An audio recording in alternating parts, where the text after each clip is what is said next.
یه کتابی رو خوندم به نام قله ها و دره ها، نوشته اسپنسر جانسون. چقدر این کتاب تاثیرگذار بود و چقدر حالمو خوب کرد. اونم تو چه شرایطی خیلی مهمه که تو چه شرایطی حالت خوب کرده. این که تو بدترین وضعیت قرار بگیری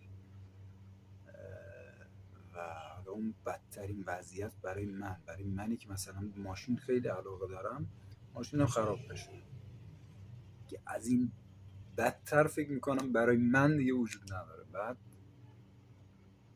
توی همچین وضعیتی، توی همچین شرایطی این کتاب رو شروع کردم به خوندن و وقتی که یاد گرفتم نکته هایی که تو این کتاب بود رو و اجراشون کردم، دیدم انقدر حالم خوب شد. اصلا دیگه برام مهم نبود ماشین خرابه، نمیدونم اون اینجوریه، این فلانه، اصلا دیگه برام مهم نبود. خرابه که خراب باشه، باید خراب باشه.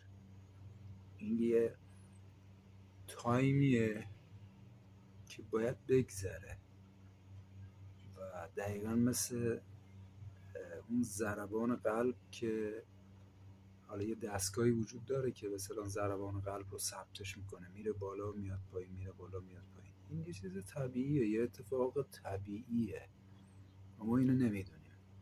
و وقتی که این کتاب رو خوندم و فهمیدم که ماجرا از چه قراره، دیگه آروم شدم، حالم